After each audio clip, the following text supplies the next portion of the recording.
తెలుగు తెరపై విలనిజానికి ఒక కొత్త అర్థం చెప్పిన ఆ మహాక్రూరుడు నిజ జీవితంలో మాత్రం అందర్నీ ఏడిపించేసి శాశ్వతంగా వెళ్ళిపోయాడు.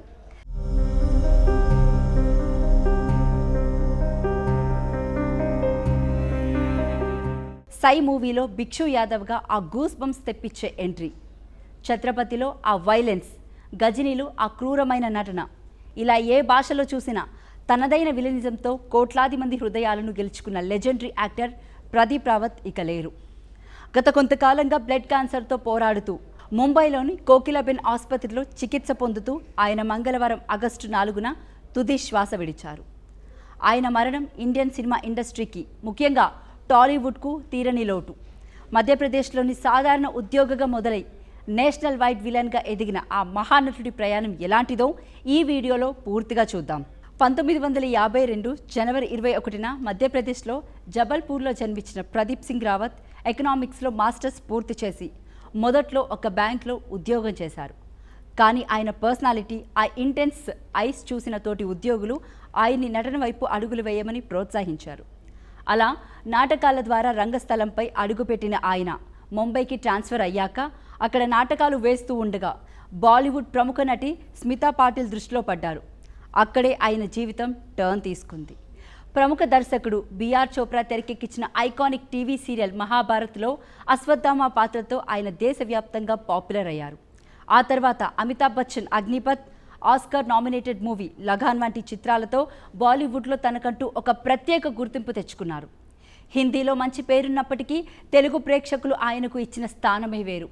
దర్శకధీరుడు ఎస్ఎస్ రాజమౌళి తెరకెక్కించిన సై సినిమాతో ప్రదీప్ రావత్ టాలీవుడ్లో ఎంట్రీ ఇచ్చారు. సై సినిమాలో ఆయన పోషించిన భిక్షు యాదవ్ పాత్ర గురించి ఎంత చెప్పినా తక్కువే. ఆ గూండాల గ్యాంగ్ లీడర్ పాత్రలో ఆయన చూపించిన క్రూరత్వం చూసి థియేటర్స్లో జనాలు భయపడిపోయారు. ఆ ఒక్క సినిమాతో టాలీవుడ్ను షేక్ చేసిన ఆయన ఏకంగా బెస్ట్ విలన్గా ఫిలింఫేర్ అవార్డుతో పాటు నంది పురస్కారాన్ని కూడా సొంతం చేసుకున్నారు. అక్కడితో ఆగలేదు. ఛత్రపతిలో రాజ్ బీహార్గా, భద్రాలో వీరయ్యగా, దేశముద్రలో తంబిదురైగా, లక్ష్మిలో రాయుడుగా, ఇలా వరుస బ్లాక్ బస్టర్ సినిమాలతో తెలుగు తెరపై మోస్ట్ వాంటెడ్ విలన్గా మారిపోయారు. అంతేకాదు, కేవలం విలనిజమే కాదు, పూల రంగంలో నవ్విస్తూనే భయపెట్టడం, నేను శైలజాలో హీరో ఫ్రెండ్గా కామెడీ పండించడం, ఇలా ఏ పాత్ర ఇచ్చినా జీవించేసే అరుదైన నటుడు ఆయన. స్క్రీన్ మీద ఎంత పవర్ఫుల్ విలన్గా కనిపించేవారో నిజ జీవితంలో ప్రదీప్ రావత్ అంతకంటే ఎంతో ప్రశాంతత స్వభావం గల వ్యక్తి, మంచి సౌమ్యుడు అని ఆయనతో పనిచేసిన ఆర్టిస్టులు చెబుతూ ఉంటారు. ఆయన వ్యక్తిగత జీవితానికి సంబంధించి ఒక అమేజింగ్ ఫ్యాక్ట్ ఏంటంటే, ఆయన ఒక తెలుగుంటి అల్లుడు. స్టాలిన్ సినిమా షూటింగ్ సమయంలో కాకినాడకు చెందిన కళ్యాణి గారిని చూసి మనసు పారేసుకున్న ఆయన పెద్దలను ఒప్పించి ఆమెను వివాహం చేసుకున్నారు. వీరికి విక్రమ్ రావత్ అనే కొడుకు కూడా ఉన్నారు. సినిమాల్లో బిజీగా ఉన్నప్పటికీ ఫ్యామిలీతో గడపడానికి ఆయన ఎక్కువగా ఇష్టపడేవారట. కాలం ఎప్పుడూ ఒకేలా ఉండదు కదా. గత కొన్నేళ్లుగా బ్లడ్ క్యాన్సర్తో పోరాడుతున్న ప్రదీప్ రావత్ గత నెల రోజులుగా ముంబైలోని కోకిలాబెన్ ఆసుపత్రిలో చికిత్స పొందుతున్నారు. ప్లేట్లెట్స్ పడిపోవడంతో ఆరోగ్య పరిస్థితి విషమించి మంగళవారం సాయంత్రం ఆయన తుది శ్వాస విడిచారు. ఆయన చివరిగా తెలుగులో గాయపట్ట సింహం చిత్రంలో నటించారు. ఇప్పుడు నిజంగానే ఆ సింహం లాంటి నటుడు మన మధ్య లేకపోవడం టాలీవుడ్ను తీవ్ర దిగ్భ్రాంతికి గురిచేసింది. తెలుగు, హిందీ, తమిళ, కన్నడ భాషల్లో దాదాపు 150కి పైగా సినిమాల్లో నటించి తనకంటూ ఒక చెరగని ముద్ర వేసుకున్నారు ప్రదీప్ రావత్. ఆయన భౌతిక కాయానికి గోరేగావ్లోని ఆయన నివాసంలో కుటుంబ సభ్యులు, సినీ ప్రముఖులు నివాళులు అర్పించారు.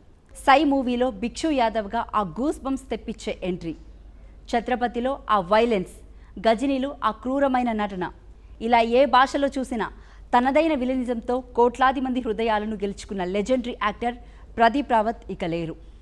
గత కొంతకాలంగా బ్లడ్ క్యాన్సర్తో పోరాడుతూ ముంబైలోని కోకిలాబెన్ ఆసుపత్రిలో చికిత్స పొందుతూ ఆయన మంగళవారం ఆగస్టు 4న తుది శ్వాస విడిచారు.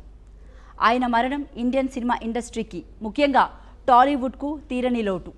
మధ్యప్రదేశ్లోని సాధారణ ఉద్యోగిగా మొదలై నేషనల్ వైడ్ విలన్గా ఎదిగిన ఆ మహానటుడి ప్రయాణం ఎలాంటిదో ఈ వీడియోలో పూర్తిగా చూద్దాం. 1952 జనవరి 21న మధ్యప్రదేశ్లో జబల్పూర్లో జన్మించిన ప్రదీప్ సింగ్ రావత్ ఎకనామిక్స్లో మాస్టర్స్ పూర్తి చేసి మొదట్లో ఒక బ్యాంక్లో ఉద్యోగం చేశారు. కానీ ఆయన పర్సనాలిటీ, ఆ ఇంటెన్స్ ఐస్ చూసిన తోటి ఉద్యోగులు ఆయన్ని నటన వైపు అడుగులు వేయమని ప్రోత్సహించారు. అలా నాటకాల ద్వారా రంగస్థలంపై అడుగుపెట్టిన ఆయన ముంబైకి ట్రాన్స్ఫర్ అయ్యాక అక్కడ నాటకాలు వేస్తూ ఉండగా బాలీవుడ్ ప్రముఖ నటి స్మితా పాటిల్ దృష్టిలో పడ్డారు.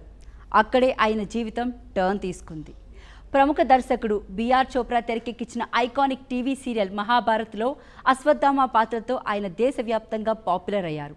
ఆ తర్వాత Amitabh Bachchan Agnipath, Oscar nominated movie Lagaan వంటి చిత్రాలతో బాలీవుడ్లో తనకంటూ ఒక ప్రత్యేక గుర్తింపు తెచ్చుకున్నారు. హిందీలో మంచి పేరున్నప్పటికీ తెలుగు ప్రేక్షకులు ఆయనకు ఇచ్చిన స్థానమే వేరు.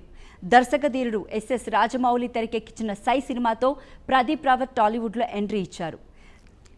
సై సినిమాలో ఆయన పోషించిన భిక్షు యాదవ్ పాత్ర గురించి ఎంత చెప్పినా తక్కువే. ఆ గూండాల గ్యాంగ్ లీడర్ పాత్రలో ఆయన చూపించిన క్రూరత్వం చూసి థియేటర్స్లో జనాలు భయపడిపోయారు. ఆ ఒక్క సినిమాతో టాలీవుడ్ను షేక్ చేసిన ఆయన ఏకంగా బెస్ట్ విలన్గా ఫిలింఫేర్ అవార్డుతో పాటు నంది పురస్కారాన్ని కూడా సొంతం చేసుకున్నారు.